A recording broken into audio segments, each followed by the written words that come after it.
Hello, नमस्कार दोस्तों, good morning everyone, welcome to my YouTube channel. चलिए आज जानते हैं कि तुलसी विवाह का क्या महत्व है और ये क्यों मनाया जाता है और इस विवाह को करने से जीवन में क्या फल मिलता है और तुलसी कौन है। चलिए आज इन सब सवालों के उत्तर इस वीडियो के माध्यम से जानते हैं। तुलसी विवाह का महत्व एक पुरानी कथा के अनुसार देव ऊंटनी एकादशी के दिन तुलसी और भगवान विष्णु के प्रतीक सालिग्राम का विवाह कराया जाता है।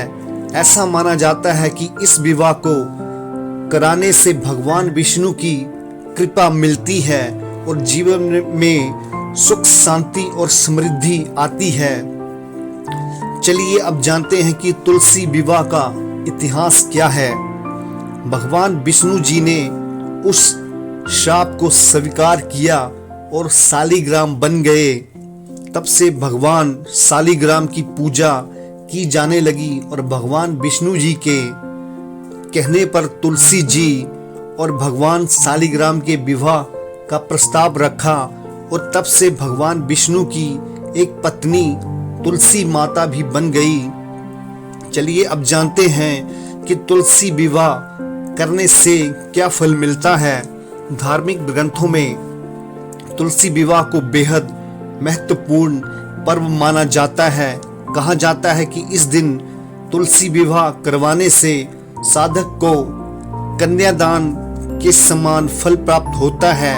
इस दौरान कुछ चीजों का दान करने से भगवान विष्णु और माँ लक्ष्मी प्रसन्न होती हैं। चलिए अब जानते हैं कि घर में तुलसी विवाह कैसे किया जाता है। सालिग्राम भवन और माता तुलसी पर गंगा जल से छिड़काव करें। सालिग्राम भवन को धोती अर्पित करें और तुलसी और भगवान विष्णु जी को धागे से बांधें। अब दूध और चंदन से सालिग्राम जी को तिलक लगाएं और माता तुलसी को रोली से तिलक करें। फल फूल धूप दीप समेत पूजा की सामग्री को तुलसी माता और सालिग्राम जी को अर्पित करें। चलिए अब जानते हैं कि भगवान विष्णु जी ने तुलसी जी से शादी क्यों की थी। ऐसा माना जाता है कि इस विवाह को कराने से भगवान विष्णु जी की कृपा मिलती है और जीवन में सुख शांति और समृद्धि आती है।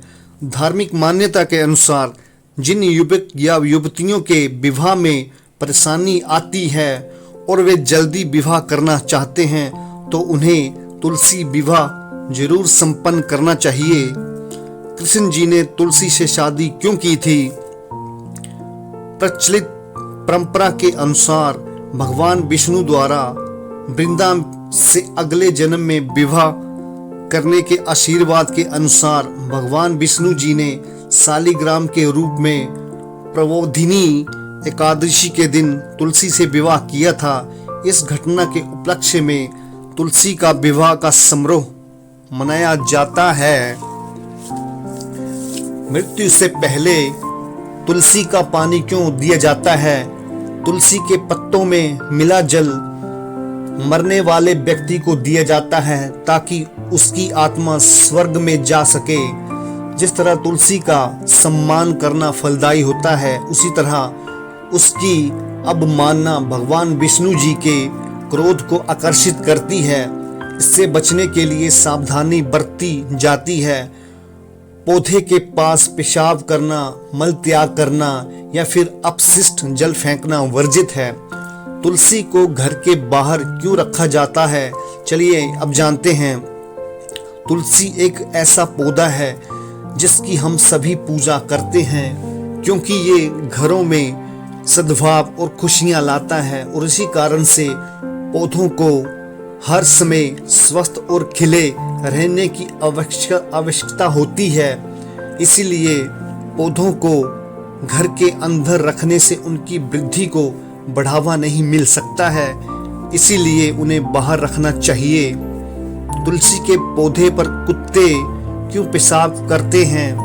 एक पुरानी कथा के अनुसार कुत्ते को तुलसी के पौधे पर मूत्र त्यागने की विशेष इच्छा होती है, इसलिए कुत्ता सबसे बड़ा भक्त है। लेकिन श्री चैतन्य महाप्रभु का संकीर्तन आंदोलन इतना मजबूत है कि एक कुत्ता जैसा भक्त भी भगवान चैतन्य के भक्त की संगति से धीरे धीरे भक्त बन जाता है। तुलसी पर चुनरी कब चढ़ाएं? देव ऊंठनी एकादशी के दिन तुलसी माता को लाल रंग की चुनरी जरूर चढ़ाना चाहिए। चलिए अब जानते हैं तुलसी पूजा क्यों मनाई जाती है। ये दिन पूरी तरह से देवी तुलसी और भगवान शालिग्राम को समर्पित है। इन दोनों को देवी लक्ष्मी और भगवान विष्णु का स्वरूप माना जाता है। इस दिन को अपार श्रद्धा और समर्पण के साथ मनाया जाता है और लोग भगवान विष्णु और देवी तुलसी का विवाह समारोह बड़े धूमधाम से आयोजित करते हैं। चलिए अब जानते हैं कि इस साल तुलसी विवाह किस दिन है। इस साल तुलसी विवाह 12 नवंबर को मनाया गया है। अगर आप सभी को मेरे द्वारा दी गई जानकारी अगर अच्छी लगी हो तो कृपया करके इस वीडियो को अपने सभी साथियों को शेयर जरूर करें, क्योंकि कहते भी हैं कि ज्ञान जहां कहीं से भी मिलता हो उसको चुपचाप लपेट लेना चाहिए। सो प्लीज़ इस वीडियो को लाइक करें, सब्सक्राइब करें, कमेंट करें और शेयर जरूर करें। धन्यवाद। आपका अपना AK।